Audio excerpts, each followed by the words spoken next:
ربکم الذی تمہارا پروردگار وہ ہیں جو یزجی لے چلتے ہیں لکم تمہارے لیے فلک کشتی کو فی البحر دریا میں، فی البحر دریا میں، لتبتغوا تاکہ تلاش کرو تم من فضلہ ان کے لیے ان کے رزق میں، انہ کانا بے شک وہ ہیں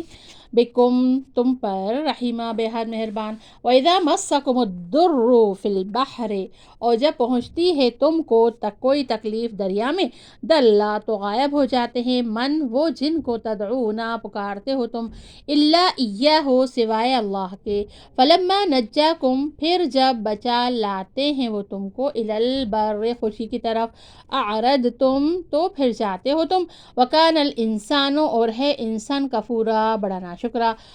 افا امن تم کیا تو بے فکر ہو گئے تم، ان یخسفا بکم جانب البر کہ دھسا دے وہ تمہارے ساتھ خشکی کی جانب کو، او یرسلا یا بھیج دے علیکم تم پر حاسبا سنگ بار ہوا، ثم لا تجدو پھر نہ پاؤ تم لکم اپنے لیے وکیلا کوئی کارساز، ام امن تم یا بے فکر ہو گئے تم، این یعیدکم اس سے کہ لوٹائیں وہ تم کو فی ہی دریا میں تارۃ اخری دوبارہ، فیرسل پھر بھیجے وہ علیکم تم پر قاصفہ سخت طوفان، من الریح ہوا کا،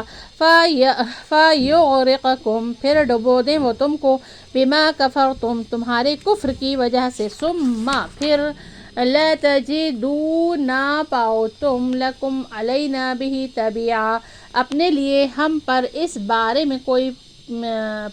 کوئی پیچھا کرنے والا، تبیعہ پیچھا کرنے والا۔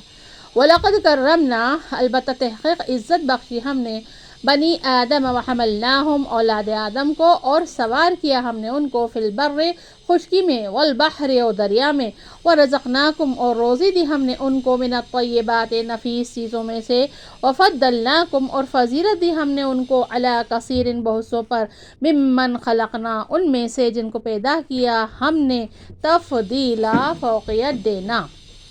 فرما رہے ہیں کس کے بارے میں ہے؟ پہلی دلیل ہے کہ برہان ربوبیت، پروردگار عالم نے انسان کو پیدا کر کے اس کی تمام ضرورتوں کا انتظام فرمایا، پانی کی لطافت، ہوا کی نزاکت، اور کشتیاں سمندروں میں رواں دواں، ہوائی جہاز اڑنے پھرنے کے لیے۔ پھر فرمایا کہ سمندر میں کشتی چلاتے ہیں تاکہ تم اللہ کا فضل تلاش کرو، بلا شبہ وہ تمہارے حال پر نہایت مہربان ہے۔ یعنی رب کریم کی عنایتیں دیکھو کہ انہوں نے صرف خشکی میں تمہارے لیے ذرائع معاش پیدا نہیں فرمائے، بلکہ تمہارے رزق رسانی کے لیے سمندر کو بھی مسخر کر دیا۔ بڑے بڑے جہاز سمندر میں سینہ چیرتے ہوئے ایک بڑا عزم دوسرے بڑے عزم تک پہنچ رہے ہیں تاکہ تم ان میں تجارتی سامان وغیرہ لے جاؤ۔ اور اب تو خدا قدیر نے فضائے سماوی کو انسان کے لیے مسخر کر دیا۔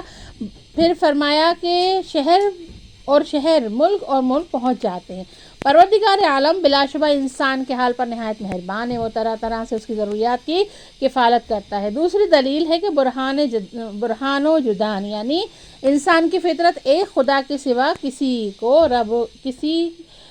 رب کو نہیں جانتی، اس کے دل کی گہرائیوں میں یہ شعور موجود ہے کہ نفع نقصان کا مالک بس ایک اللہ ہے، چنانچہ بے بسی کی حالت میں وہ اسی کو پکارتا ہے۔ ارشاد فرماتے ہیں کہ جب تم سمندر میں کوئی تکلیف پہنچتی ہے، تیز تند ہوا کے جھونکے چلتے ہیں اور ہر طرف سے موجیں اٹھتی ہیں، تو بجز اللہ کے جن کو تم پکارتے ہو سب غائب ہو جاتے ہیں۔ اس وقت تم صرف ایک اللہ سے التجا کرنے لگتے ہو، یہ اس بات کی دلیل ہے کہ وہی تمہارا دستگیر ہے اور آڑے وقت بھی تمہاری مدد کر سکتا ہے۔ پھر جب وہ تم کو خشکی کی طرف بچا لاتا ہے تو تم رخ پھیر لیتے ہو، مصیبت سے پہلے مصیبت سے نکلتے ہی فطرت کی آواز کو بھول جاتے ہو، جو ہی کشتی بھنور سے نکلتی ہے ساحل مراد سے لگتی ہے، پھر وہی تمہاری غفلتیں ہوتی ہیں اور وہی تمہاری سرکشیاں۔ انسان بڑا ہی ناشکرا ہے، اس سے بڑھ کر کیا ناشکری ہو سکتی ہے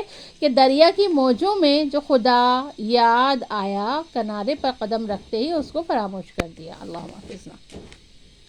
تیسری دلیل ہے کہ برہان نعمت یعنی اللہ تعالیٰ انسان کی صرف چارہ سازی نہیں کرتے بلکہ اس کو بے شمار نعمتوں سے بھی نوازتے ہیں۔ البتہ بنی آدم کو عزت بخشی اور خشکی و تری میں اور سواریاں دیں اور نفیس چیزوں سے اس کو روزی عطا فرمائی۔